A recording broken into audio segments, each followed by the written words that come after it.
Love this podcast? Support it and sponsor today. Simply head to ozcastnetwork.com for details.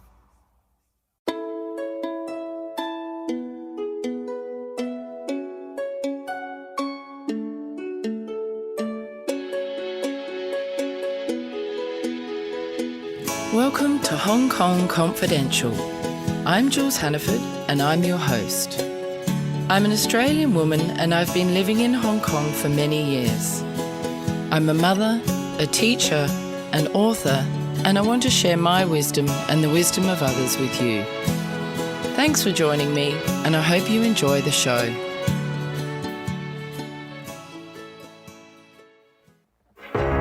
You meet someone online and there's this instant connection. It's amazing how much the two of you just seem to click. They live somewhere far away and there's some plausible reason they can't travel to meet you. They tell you they're in love with you and you feel optimistic for the first time in a long time. They have a successful career, yet somehow they need money from you to solve a short-term problem, always with the promise of paying you back. Time goes on and they need more money more urgently. You've started to see the cracks and begin to wonder whether they've been lying this whole time. All of a sudden, it hits you. You've been scammed. Fool Me Twice is the story of my mother, Jules Hannaford, a woman who was drawn into the dangerous world of sweetheart scams. After a trip overseas to meet a stranger, a dangerous altercation in a Manchester hotel room, and thousands of pounds lost for good, she's here to tell her story. Fool Me Twice, a true crime podcast, is available on Apple Podcasts, Ozcast Network, and anywhere you listen to your podcasts. Today I'm here with Lucinda Pike. Thank you so much for joining me today, Lucinda. Thank you so much for having me on today, Jules. Tell me a bit about what Enrich Hong Kong is and what do they do? So we're the leading Hong Kong charity promoting the economic empowerment of migrant domestic workers in Hong Kong. We run financial literacy workshops. Through this, we equip domestic workers with the tools to save, budget, and plan for a future with greater financial security while they're here in Hong Kong. Did you actually create Enrich Hong Kong? Like, are you the founder? No, so we were founded in 2007. And at that time, our founders recognized that domestic workers were facing a lot of financial difficulties in Hong Kong and were falling victim to scams, were facing a lot of debt and had nowhere to go to. And so they started to run some workshops, basically trialing a little bit in coffee shops and people's apartments, and then decided to turn it into a charity and then went through the process. And so I've been with the organization now for 4 years and it's been fantastic to see it grow. Yeah, I can imagine must be a really rewarding job as well. It's such an important role in our community. What are the key mission and values in Enrich Hong Kong? So really, with our mission, we really believe that empowering migrant domestic workers of all backgrounds, really to sort of transform their lives through financial education and empowerment programs too. And when it comes to our vision, we really believe that we'd like to see a world in which all domestic workers are financially secure and really being able to achieve their dreams and goals. That's really what we're doing this for. Yeah, that's very important and a really, really great thing. How did you become the CEO of Enrich? What were you doing beforehand? I was born in England and then grew up in Hong Kong. And I've always really believed that Hong Kong is an amazing city. I'm a proud Hong Konger, but that there's a lot more that can be done to make it a lot more inclusive for everybody. And I was in education before, and then I did a master's degree looking at ethnic minority education in Hong Kong. And I was just volunteering with a few charities to see where I could best sort of help. And I came across Enrich, and honestly, I started volunteering, I started running some of our workshops, and just to see the power of a few hours with domestic workers on their day off, and really the power of education and how life-changing it could be. Women coming out of workshops a few hours later saying, wow, I wish I'd learned this earlier. Oh, I'm going to tell my friends to join. And just seeing the power it could have and then wanting to get more involved. And so I started off then as the trainer and then senior program manager and now executive director. Oh, congratulations. That's amazing. I just did a workshop recently with a bunch of domestic workers out at Pathfinders, online dating scamming and how to avoid getting scammed. So That was really rewarding. And the women were just so appreciative and willing to learn and so engaged and enthusiastic. It was very rewarding as the teacher to have such a tuned in, switched on class. Don't get that all the time. So as the director of Enrich, what are some of your key roles now? Do you coordinate the programs kind of thing and look after a lot of different areas? It's sort of split between the operations of the organization. So like overseeing our programs, our fundraising, our finance, our budget, really looking at our human resources, our capacity building, overseeing the team in that way. And then the external side is really looking at partnering with the governments, obviously the Hong Kong government, but obviously Philippine, Indonesian governments we work with as well, a lot around media relations as well. I work with our board quite directly as well. And really sort of the high level looking at our strategy and how we sort of where we want to go in the future as well. So it's sort of split between internal, external. The forward planning kind of thing as well. Wow, it sounds like a really, really enriching job. See what I did there? Why do you think it's important that migrant domestic workers save for the future? And how difficult is it for them to do that in this day and age in Hong Kong? Well, I mean, I think everyone is aware generally that domestic workers have a lower salary than most people. It's 4,630 at the moment as a minimum salary. But I think just to kind of take a step back, it's not only about the salary that you earn. I think for a lot of people, financial literacy is quite a challenge. It's really important for women, especially, we're women, we live longer. We have less stable career patterns and we might be spending more time at work with children or other caring responsibilities. And so actually financial literacy is really important for women as a whole. It's a really important life skill. And, when we talk about sort of economic empowerment and these kind of terms and budgets and saving, it sounds quite dry, right? But really for me, it's all about giving women choices. Women can then, with the sort of financial security, they can make the right choices for their futures. And what we find is, I think this is really important for all women. If you're in a difficult relationship, or if you have a difficult employer, or you don't want to change jobs, all of these reasons. But for domestic workers particularly, it's really important because they're a very vulnerable group to scams, to debt, and there are a lot of people that try to take advantage of them for their lack of financial literacy particularly. So I think the reason for them it's really important, but it's also really important when it comes to saving, is that they've come to Hong Kong or Singapore or Taiwan or across Asia to be able to support family members back home. So they're usually young women, some have families, some have parents, and they're the breadwinners for the family, which is a powerful thing, but it's also a lot of responsibility. There was a study that was done a few years ago that said that only 6% of domestic workers go home feeling they've saved enough money, and 77% plan to remigrate again. Now, if they're not remigrating, they're sending a daughter in their place. So then it becomes this sort of cycle that women then need to go overseas to find better economic opportunities to support their family members. And it becomes this cycle. And they then spend years of their life away from family. And of course, there's a broader conversation to be had around why they can't be finding these economic opportunities back home. But as it is really important to be able to save to make sure that they can spend that time with their family and that they can then have those choices, whether it is to set up a business, whether to have a quiet retirement, whatever their choices are. Do you do work with them to help them manage the responsibilities that they have in Hong Kong and the financial responsibilities to their families back home and help them to sort of negotiate and manage that well rather than feeling pressure to send more than they should home perhaps? Yeah, the unique thing is that most women are actually supporting some of 4 or 5 family members. For a lot of people, I think talking about finances is really, really difficult. It gets a very sensitive topic. Sure. But it's even harder when you're away for your family members. And most domestic workers are on contracts of 2 years. So they will only go home once every 2 years. The way that our workshops are designed, we run them in Tagalog and we run them in Bahasa. We believe you learn best in your own language. And we run workshops on a range of different topics. Some of the basic finances around setting a budget, setting goals, getting out of debt. Some are around investments, and that's when we talk about scams, but also other types of investments to grow their money safely, business. But then we also have an empowerment piece, which is around discussing finances with family. So we have a module called Money and Family. We do a lot of role play during that. It can often get quite emotional because it's a great idea. A very good way to do it, isn't it? To get them to really sort of try and live the experience so that then they're better prepared when the conversations come up. Exactly. And so often it is around reducing the remittance that goes back home. But a lot of women tell us actually the most useful thing is learning to say no. Learning to say no to family members, maybe for less important requests. and thinking about how it's important to plan to work towards the goals they've set, whether it's children's education, whether it's a plot of land back home. And we actually see that the behavior of the family then changes as a result. One of our ambassadors, Maravik, she actually sent her remittance back home every month, but her sons now take a photo of the money that they receive from her, and they create their own budget of how they've spent it every month. And they then send them that photo back to her.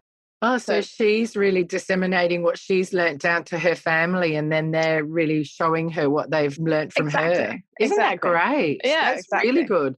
Yeah. So you're having a knock-on effect by helping people in other parts of the world, which is great. Exactly, yeah. So how might you go about helping a domestic worker set their goals for their future if they don't really know what they are? We often, again, to kind of think about why goal setting and financial literacy is really important for everyone is really when we talk about our first class money-wise migrants, we actually start off by saying, what are your goals? Why did you come to Hong Kong in the first place? And many of the goals that domestic workers have are exactly the same as what everyone else has, really. It's things like saving for a child's education, retirement planning. It can be things like, I want to travel more. It could be things like, I want to get out of debt. These are all things which are very, very similar to us. It's just that for the majority of people in Hong Kong, they have more access to financial services compared to domestic workers. So you might ask someone in Hong Kong and they'll say, I want to pay off my credit card every month, these kind of things. So really, it's just kind of trying to take a step back and think about the aspirational goals. And what do you need at each stage of your life? You know, whether you've got children, whether you've got family members to support, and how can you kind of plan that? And then working backwards to think about your monthly budget and how much you should be putting aside each month, even if it's a very small amount, to then go to that goal over the long term. And look, this is really good advice for all of us, not just domestic workers. It fits universally for everybody. Yeah. And I think the other thing to take away from this is putting away the smallest amount. It will grow and you feel like it's not very much that you're putting away, but in a couple of years, you'll see a really healthy number in your bank balance. And that's what we all need to understand. Exactly. And I think when we talk about finances, there's a lot of conversations. You're from Australia, aren't you? Yeah. Yeah. And there's this whole avocado toast. If millennials stop eating avocado toast, they'll be able to save up for a house and all of these kind of arguments. Yeah, get on the Vegemite. Start with that avocado toast, for goodness sake. And I think there's these kind of arguments, but it's also about setting goals that are like 1 year away, 3 years away, 5 years away, and then just kind of working towards it. It might be the avocado toast, but it's also about other things that you can do to kind of get there. And, you know, we see with domestic workers, even, $10, $50, $100 per month can go a huge way back home as well. Exactly. How do you help your members spot scams, and what type of scams are they typically involved in? I guess the reason a lot of times, you know, when it comes to debt and it comes to scams, there's a lot of stereotypes in Hong Kong around why domestic workers particularly fall victim to them. And the first thing I will say is this can happen to anyone.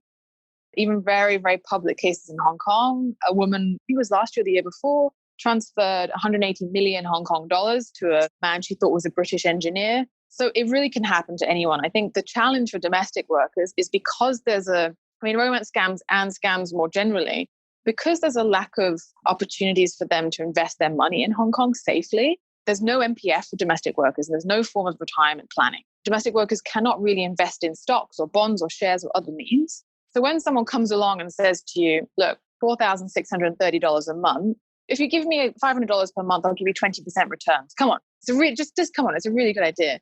Those kind of incentives, when there's fewer opportunities and you have that family pressure back home and you need to support the family, it can be very, very difficult. And so we go through a couple of examples. Often what happens amongst the community is we see a lot of multi-level marketing can be a problem. There's a lot of Ponzi schemes as well. And then when it comes to romance scams, there can be sort of promises around, again, things that domestic workers don't have access to. So it could be access to a residency somewhere. So we've seen people in Hong Kong try and romance a domestic worker with the promise of a Hong Kong permanent residency, or sometimes a residency in America or Canada. And that's something that can be seen. And again, because a lot of these are online, domestic workers, work 6 days a week and are away from family and friends and often live very, very isolated lives. It can be very, very appealing. So really, we go through a lot of examples, particularly in the investment workshop, to say, well, look, if something's too good to be true, then it probably is. And really sort of identifying when it comes to investments, what are the reasonable returns that you're expecting? There's a lot of risk in every investment, but if someone's promising you 20% returns, that's really not realistic. And trying to think about the safe ways that you can approach doing that, checking for credentials and these kind of things. talking to other friends if they've got experiences. And then we kind of work with the government partners as well, because there are certain people that will try the scam amongst huge members of the community. The other thing with romance scams is often somebody needs something for an emergency and then the women go to loan sharks to get money to, yes. And then they get ridiculous return. Interest rates are just unmanageable, and then it becomes a really almost a dangerous situation at times, doesn't it? Yeah. And I think, I always ask people, what percentage are you paying on your credit card per month for when you're borrowing money, essentially? Most people don't know. But when it comes to how much Hong Kong can legally charge you under the moneylenders ordinance, you can actually be charged 48% per annum on any loan you take out. I didn't know that. 48%. Oh my God. But the thing about Hong Kong, when you're lending money through HSBC personal loan, the percent is so minuscule. Normally. Exactly. Yes, exactly. So if you're going through any sort of retail bank, they would be charging you a much more nominal figure. But the moneylenders ordinance allows loan sharks and loan companies to charge up to that amount. But if you can actually justify that someone is a higher risk borrower, they have no formal credit history, they have no formal being able to pay back the loan, you can actually legally charge 60% per year. Oh 60%. my gosh, I had no idea it was that high. So that's a disaster, isn't it, for the women if they fall into those traps? Exactly. And it's basically, these are legal amounts, but we often see illegal rates too. The police did a raid on a man's house a couple of years ago, and they actually found that he had over 850 passports in his house from Indonesian and Filipino domestic workers that he was using as collateral for loans. And when they basically investigated further, he was charging 120% interest on the loans. Oh, and the thing that gets me is that the interest rate is awful, right? So imagine you're taking out that is taking out of money, and then this huge interest rate. The worst thing for me really is that all of those loans were for really comparatively smaller amounts. They were $1,000, they were $2,000, they were $3,000. Just a small amount of money that domestic workers need access to because of family members back home, because of emergencies, typhoons, etc. And without emergency savings put aside, and when we talk about savings, that's also an important part as well, of putting emergency savings aside, and they can't access the likes of banks in Hong Kong, then they need to turn to these often licensed or unlicensed money lenders, and then it just spirals out of control. So you're then paying, the interest will end up being way more than the initial loan. Some people will add on other terms around late payment charges. So it's $100 per day for late payments. And it just spirals and spirals and spirals. So do you help women get out of these situations then as well? Yes. When we talked about the initial workshop, which is around goal setting, paying off of loans, there's a degree to which most domestic workers, 83% actually, have some form of debt through recruitment and other means. So when we kind of incorporate paying off debt into the workshops, and those are for amounts of sort of 10,000 on average. But when we kind of look at larger amounts of debts, we then do financial counseling one-to-one, because often, most times, it's a very, very stressful situation to be in. Most times there's a lot of illegal behavior where companies are not giving proper documentation. There's different literacy rates amongst the community as well. How many of us read a full contract? Yeah. Full contract. But the problem is it's often not in their, even if it is given to them, that's not in their language. So it's very difficult to understand. It's hard enough to understand a legal contract when you've got a couple of university degrees and it's in your own language. It's very difficult. And the problem as well is that a lot of people in the community will sign as guarantors for loans. So there's 400,000 domestic workers here. There's a strong community, but it's also very isolating. So you imagine if you've left your family back home to work for an employer 6 days a week and you're living with them. And for your listeners overseas, it's a little bit of a strange setup, the way that it's sort of done in Hong Kong. But then someone comes to you and says, well, look, I can help you out, but I'll give you $1,000, but maybe can you just help sign this piece of paper? And so a lot of women will sign as a guarantor for a loan to help someone out. And then that person that they've signed for disappears. That supposed friend. And then they're held responsible. Right. That's another angle to the scams. There's so many. It's just so sad. I know that you work on helping members formulate business plans if that's something that they want to do. Can you share an example of somebody that you've helped create a successful business that you've supported? We have a workshop called Setting Up My Business. And there's obviously a lot of women that are keen when they go back home to set up businesses.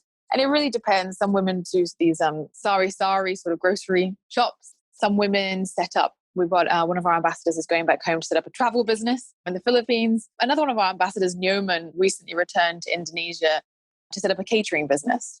And she came to Hong Kong 12 years ago and basically spent many, many months paying $3,000 per month for recruitment fees the first 7 months of the time she was here. And then in her 10th year, she came to Enrich, paid off all her debt. And in the 11th year, she loved our business workshop and started putting together this business plan for a catering business back home. And last year, on her 12th year, she actually returned back home to set it up. And her plan is to try and employ other women in the village around her to make sure that they don't need to leave overseas to work, to find work as domestic workers. Oh, isn't that brilliant? Oh my gosh, that must feel so great to be a part of something like that. That's really such a lovely little success story. It's brilliant.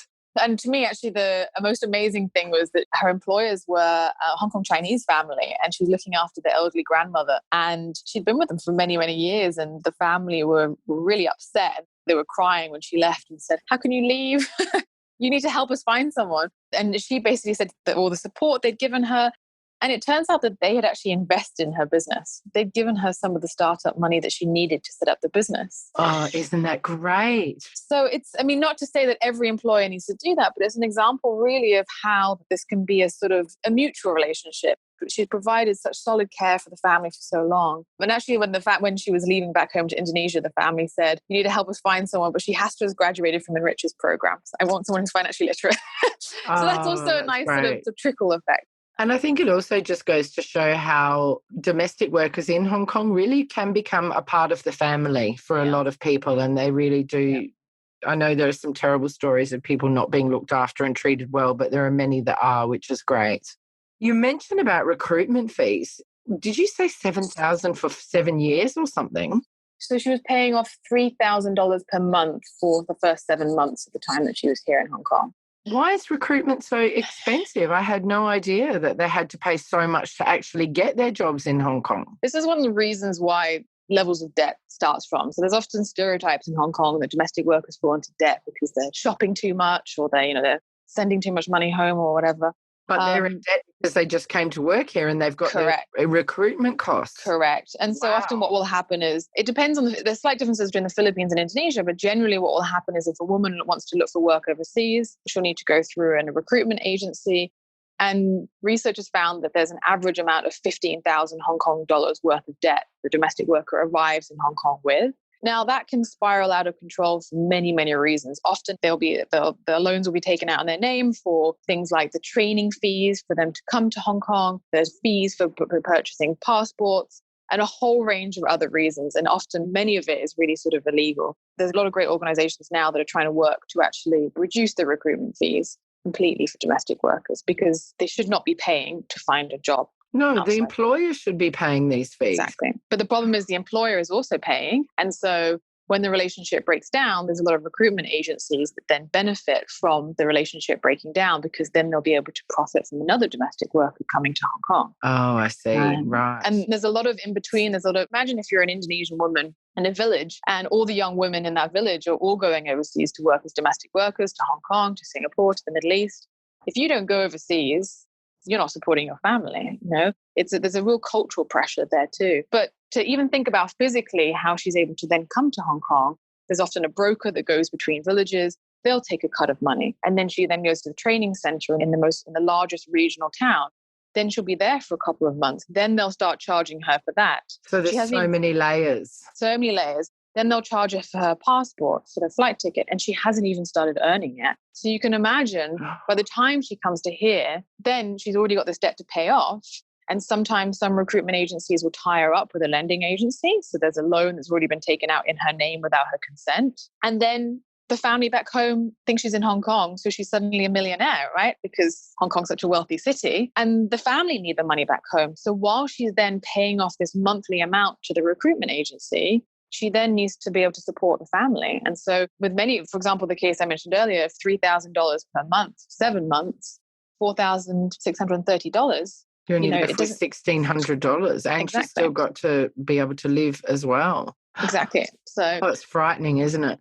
Tell me a little bit about the value of care report that you've done recently. And I think it's particularly apt at the moment during COVID-19 when they're caring for people and really putting themselves at risk, many of the domestic workers, while many of us stay at home. Yeah. So I think this is something where now we are in a global pandemic that health is obviously something that's at the front of everyone's mind, but also what care means. But we released the value of care for International Women's Day last year. The conversation that happens around domestic workers in Hong Kong and across the region can get very, very sensitive. It's a very personal thing to have someone in your home who's fulfilling these care duties, right? And it can get very, very personal. What we really felt was missing from the conversation was about really the important contribution domestic workers make. And, we know Hong Kong is a city where money talks. And what we realized that there was so much, the World Bank, a lot of other international organizations that look at domestic workers and the economic contribution they have back home. So the amount of money they send through remittances every year, for example. But nothing really looks at the destination countries, the likes of Hong Kong, Singapore, how much by fulfilling these care duties, domestic workers are freeing up from the economy and contributing to it. And we really were thinking that through this could be a sort of a more objective way to have a conversation around the other things that need to be done to improve and to make sure that this can be something mutually beneficial for domestic workers. For example, we can close all of the schools in Hong Kong during COVID because most people have domestic helpers. And so all of the emergency service workers and all the crucial people in the community who need to go to work can still go to work. But this can't happen Correct. in England and Australia. Nope. So we're very lucky because we have domestic workers here in Hong Kong. Exactly. And so when we did the report, basically there's a number of calculations that was done around how much domestic workers add to the economy, the amount that's freed up by women being able to join the labor force. The study basically found that domestic workers in 2018 contributed 98.9 billion Hong Kong dollars to the economy, which is 3.6% of the GDP. Wow, that's unreal. And actually, a lot of people were sort of saying to us, well, actually, if you take into account all the other ways they contribute, it could even be higher. So it's this idea that domestic workers are working behind closed doors, that this sort of invisible care force, and yet they contribute so much and they have access to so little in Hong Kong. And so when we looked at Singapore, Hong Kong, and Malaysia, the economic contribution was actually highest in Hong Kong, but the levels of financial inclusion, which was also studied, was lowest. So, for example, 83% were found to be in debt. Only 18% had bank accounts. And this discrepancy between how much they're giving and how much they're able to join and participate in this. And like I mentioned earlier, only 6% going home feeling they've saved enough money means that we really believe there's more that can be done to make sure this is mutually beneficial. And Hong Kong, Japan, there's other countries around the region are facing aging populations. There's a huge aging crisis, and care provision is something which is really, really important, but it's something that is not necessarily given a priority. I think what's interesting now with COVID, as you've mentioned, is my hope is that hopefully this will sort of accelerate that conversation because, this aging crisis has sort of been looming in the distance for a long time. And the government know it because there's 400,000 domestic workers at the moment. They've projected a need for 600,000 domestic workers in the next 30 years. Wow, interesting. So we know that this is coming. We know this need is here. We want to find ways that this can be mutually beneficial. If Hong Kong, if Singapore, if Japan need domestic workers, then what can we do to make sure that they leave Hong Kong and their time here and they leave to go back home better off rather than worse off? So do you make recommendations to the government based on this report about making some significant changes to what's going on for migrant domestic workers in Hong Kong? Yeah, I think for us, it's really to first of all recognize that there is a contribution here. They've been part of Hong Kong for many, many years. And the first step is really to recognize this contribution. And we really want to frame this conversation in a really positive way because we have to think positively to go forward as well. But we do think there are some steps that can be taken, which again can be beneficial for employers and domestic workers. Things like, to me, I always use the phrase domestic worker because I believe that domestic work is work. It's not help, right? Help is the sort of colloquial phrase. You're not really kind of helping if you're working 6 days a week, often for 18-hour days. So really reframing this as domestic work is work and it's skilled work and trying to think about ways there can be more ways of recognizing this as a skill. And, when you're looking at domestic workers caring for people with Alzheimer's or dementia, it's a skill. It's really a skill. So we have recommendations around some of the initiatives the government has already done around recognizing and providing more skills training opportunities for domestic workers is an important step in that way. And what are some of the other challenges that the workers face? Our focus really is around the education and really around empowering domestic workers to make sure they can go back home better off.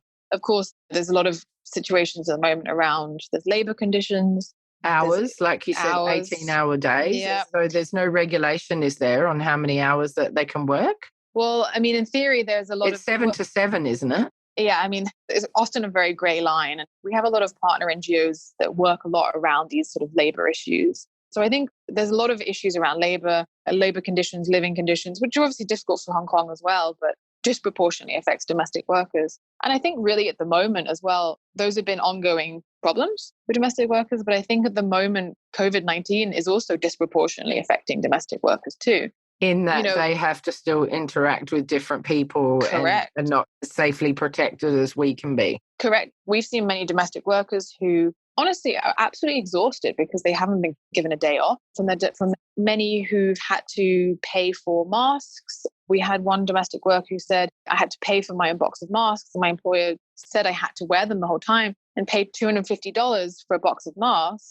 And that's the same amount of money that she sends back home to support her family for 1 week in Indonesia. There's been cases of domestic workers testing positive for COVID-19. There isn't really much provision that's made for what happens when employers are returning from overseas and have to go into forced quarantine for 14 days. So there's a lot of cases where we know this pandemic is exacerbating inequalities around the world. We know that low-income workers, we know that those on the front lines are being disproportionately affected. And we know women are particularly being disproportionately affected. And I think in Hong Kong, we're seeing, and it's again, domestic workers behind closed doors, very heavily affected by this. In a way, to me, it's almost like we talk about this front line of doctors, of nurses. I mean, that is really immensely skilled medical professions for this time. But there's almost like a second front line of care work that's happening in this crisis behind closed doors. When hospitals will get full, people need care at home. And this is something that domestic workers are filling this gap in care provision, but at huge risk to themselves and at huge stress as well and at huge financial cost. Yeah, absolutely. And that then has a knock-on effect for their mental health as well as their physical well-being as well, which is a really sad thing. I hope this podcast will reach a lot of people and it will get them to rethink the domestic workers' play in their homes and the value that they bring to not only the family but to Hong Kong. How important is empowerment of others when it comes to self-empowerment? Incredibly important. I think it's almost the cornerstone of the program, isn't it? It is, yeah. And we have values around integrity, so we don't promote any financial product, but empowerment, and we have inclusion, but empowerment is so, so important for us because it really is at the heart of what we do, and really believe that it's so important for domestic workers themselves to be able to take control of their futures and what they want. And we come back, when we talk about going back to businesses we were talking about earlier, businesses are great. And obviously businesses is a way that a lot of people talk about when it comes to poverty and poverty reduction. Set up a business, like that's a solution. And it is great for a lot of people, but not everyone wants to be a business person. We have a lot of women that want to go back home and become teachers, for example. And we have a lot of women that want to go home and have a quiet retirement with their family. So that's okay. So again, it's putting the choice back into the hands of a domestic worker. And choice is empowering in itself. Exactly. It's also about, we're not empowering domestic workers to suddenly go back home tomorrow, recognizing what they need to do to fulfill their goals. Some domestic workers may end up staying with families for longer because they realize to go back home permanently, they need to save more money or they need to achieve that goal. But it's just having that choice again, which is so empowering. So, Lucinda, what are some of the ways that my listeners or people in Hong Kong can help both enrich Hong Kong and also their own domestic workers? So I think big question. Yeah. How long have you got? I think everyone is looking at what can we do in our own communities, in our own cities. And I think it's really important when we do that for everyone to look and see who are the vulnerable groups around me. And in Hong Kong, 1 in 5 under the poverty line. So really recognizing that there are many vulnerable groups that need help in Hong Kong. And domestic workers are one of those. They often get forgotten from the conversation, but 400,000. Yeah, so as little as making sure your helper has enough masks, making sure that they have hand sanitizer, ensuring that they're not being overworked so that they're getting run down, and just being reasonable. People sometimes unreasonable, or they just can't put themselves in somebody else's shoes. They can't empathize with others. And I think it's a really important trait to make a difference. It depends on really who you are and how you'd like to help. Obviously, individuals, we're always looking for volunteers. We're a registered charity in Hong Kong. We're always looking for volunteers. People can come and work with us and volunteer with us around mentoring programs that we have. There's other skills-based volunteering we're always looking for. Company, consider partnering with us to deliver some volunteering programs as well around financial inclusion. There's a lot to be done for Hong Kong being a financial city. So we have a lot of programs with corporates as well around mentoring, around a lunch and learn lecture series that staff can get involved in. And again, if you're an employer, think about not only making sure around the care provision, but employers can sponsor their domestic worker to attend our workshops. And that's something that's a win-win for everybody, right? Because that's a great idea. Yeah, that's a great idea. Sponsor your helper to come and do the workshops. That's a really, really great idea, because in the long run, it's going to benefit everybody. Exactly. And we see what happens in extreme cases when there's a loan shark that's knocking on the employer's door or following the children back home. And so this is extreme cases. I always think about it sort of like if an employer is like the HR division in a company, think about what else you can do, what are opportunities, learning opportunities you can offer for your domestic worker. And that can mean sponsoring her through our workshops, but other things she might want to do on her day off too. And also, if your worker has children as well, what can you do for their children too? It's definitely worth considering. Lucinda, what are your hopes for the future of migrant domestic workers in Hong Kong? I think my immediate hopes, after we hear a lot about this post-COVID-19 world and what that will look like, in the post-COVID-19 world, I really hope that the contribution of care that domestic workers are providing is really recognized so that they can go home better off. They're recognized as a sort of a part of Hong Kong, and really that there is a way that domestic work is seen as work and that it is valued accordingly. And that really Hong Kong can find a way to be, and other cities where domestic workers are part of the fabric, which is everywhere, there can be more inclusive and equitable societies which recognizes the really important role that domestic workers play behind closed doors. Brilliant.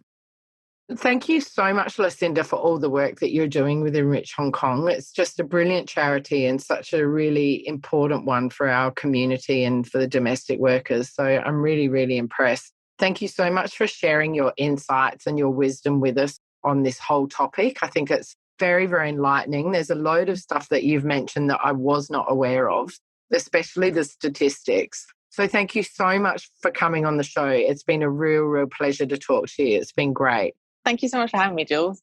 So for my listeners out there, if this is something that interests you and if you're in Hong Kong, please will you share this with other people, because most of us do have domestic helpers, and please can you share this around in the community so that people get a better understanding of what's going on and how we can support both Enrich and our domestic helpers. Please can you also go to iTunes to rate and review Hong Kong Confidential, because it'll help get me up the charts and it'll help get more people supporting Enrich, hopefully in the long run, better conditions and understanding for domestic workers. And if you'd like to sponsor Hong Kong Confidential on Patreon, you can go to patreon.com/Hong Kong Confidential. And for as little as $1 a month, you can sponsor this production and you'll be able to hear Lucinda's secret question answers to 4 secret questions that I'm going to give her after this podcast. You didn't know anything about this, Lucinda, but it's very exciting.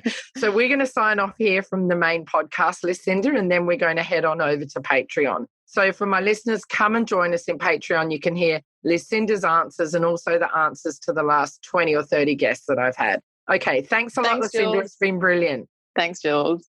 Hi, Confidants. I want to tell you about my Patreon page. I've joined Patreon in the hope of getting sponsorship for my Hong Kong Confidential podcast. Patreon is a great way for my listeners to get on board and sponsor me with monthly payments, and that goes towards my production costs and rewards for my members. If you're interested in checking out my Patreon page, please go to patreon.com and search up Jules Hannaford or Hong Kong Confidential. I would really appreciate you visiting my page.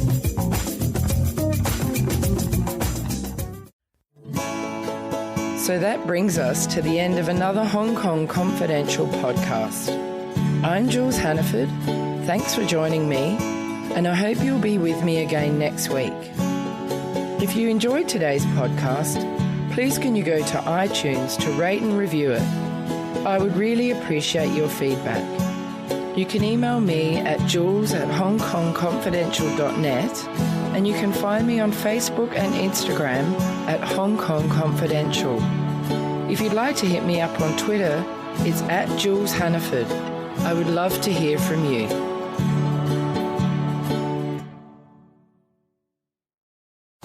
Love this podcast? Support it and sponsor today. Simply head to AuscastNetwork.com for details.